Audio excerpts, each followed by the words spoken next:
the number one predictor of accomplishment in Western societies is intelligence. So that means the system works. What's the number two predictor? Conscientiousness. Well, what's that? It's a trait marker for hard work. So who gets ahead? Smart people who work hard. Now, that doesn't account for every bit of the difference between people in terms of their hierarchical structure, because hierarchies aren't perfect. They're corrupt. People get to the top sometimes because they're psychopathic, although, believe me, a hell of a lot less than you think. Because a psychopath has to keep moving from place to place, because once he reveals himself as deceitful and untrustworthy, he has to go find new suckers to fleece. So the idea that, you know, there's no distinction between a CEO and a psychopath, it's like, that's only made by someone who A, knows nothing about psychopaths, B, knows nothing about CEOs, and C, has something fundamental against the entire capitalist structure, because it's simply not true. Corrupt, sometimes, greedy, sometimes, short-sighted, sometimes running companies that are doing their best to auger themselves into the ground, and so, you know, it's bad people running a dying organization.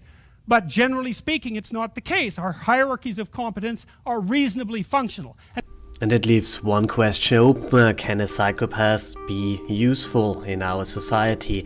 I'm a Darwinist, and I think that every trait and every quirk in our society has a reason, otherwise it would have died out. So there is a reason for some people who don't look useful in the first moment, because they have some use. So what about psychopaths? If you take 1,000 people from the streets with no proper military training, and then you say, go over there and fight the enemy, shoot them all, 4% of them will do it. 4% will shoot to kill, the rest will pretty much shoot into the air. That's the reason we have military training, to make non-psychopaths shoot to kill. Because it is mostly the psychopaths who shoot to kill. Why? Because they have no empathy. That's the thing that makes them a psychopath. A psychopath has pretty much no empathy.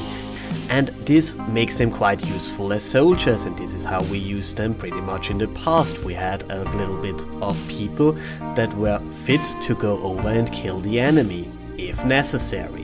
And if only a quarter of them came back, well, not really a harm done, isn't it? So we used psychopaths in the past, perhaps mostly as soldiers. So what about now? We don't use that, and we don't do that anymore. We don't say, okay, you are not fit of living in the society, go over to the other bunch of psychos and go into war and do fight for our people, because it's the only thing that we can use you for.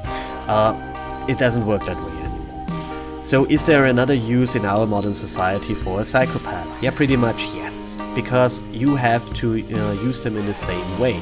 You can say whenever you want someone to see people not as feeling, living human people with desires and families and wishes and full of love. If you meet someone who sees them purely as an object, you are in the realm where psychopaths are pretty useful. And the CEO is pretty much one of these positions. A CEO has to see his people, especially if we talk about a big company, as human capital. And so there is a little story about one guy who took over the company of his father, and his father was a first-class psychopath. He has absolutely no problem with sacking 300 people, and he doesn't lost a good sleep on that. But my friend was different. He was highly empathic, very creative, very intelligent, and he doesn't took these things well. When his father called him in one vacation, we were together, and he called him and said, yeah, son, we just sacked 2,000 people in Africa. He was absolutely down. He pretty much got wasted with alcohol this evening and said, oh my god, these people will starve to death because there is no other employee. And he was very, very sad, and it was not a good time for him. But the thing is, when he became older and he did understand what will happen with the company if he would stay lighthearted and if he would care a little too much about the people this company employs, his company will fail. And that's a sad thing. There was a crisis, and if he would not have made the hard call, his company would have gone. And what would happen then? Well, another company would come in, take over, and put a psychopath in place who say, okay, we get rid of 2,000 people over there because they are not productive, and we move the materials and the machines over there because it's more productive over there. And the thing is, you have to do that. You have to do that, or your company will fail. Not because it is not good to be good, but the thing is, another company will play hardball and they will make the tough calls. And to do that, and the easiest way to do that is to put a psychopath in place who can do that and who can do that with ease. But that don't makes them bad. It makes them good equipped for a certain task that needs to be done in our society. Because in the end, and this is a little bit hard to understand, it helps the rest of us. It also helps the worker. Because if you say, oh, absolutely laissez-faire, whatever you want to do, my dear worker, do whatever you want, I don't care, it won't go out well. So you have to make sometimes the hard calls, and people will have to become better than they are to hold step with those people who are better. And that's the thing. You need somebody in charge who makes these tough calls. It does not mean that these are quite nice people, but they are useful. And that's the thing. You don't have to be nice or good to be useful. I don't care what character traits a neurosurgeon has. I don't care about his political views. I don't care what soccer club he likes. I care that he does the job right. I don't care about anything else. And that's the thing. Jordan Peterson said exactly that. We have a system in which we promote the people who are best, who fit best a certain task to the top. And the thing is that the psychopath is useful. And the thing is that everything comes with a cost. This cost is that we move psychopaths quite up into the hierarchy because we need them there.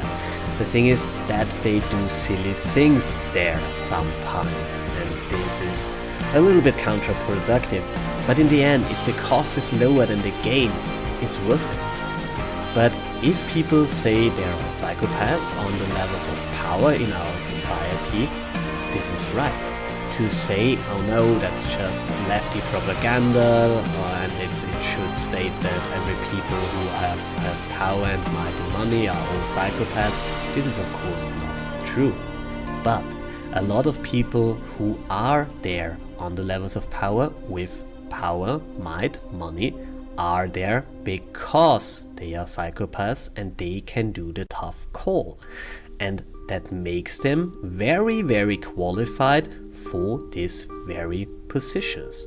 And this is one of the things where I miss a little bit of open discussion about the usefulness of people who are wicked.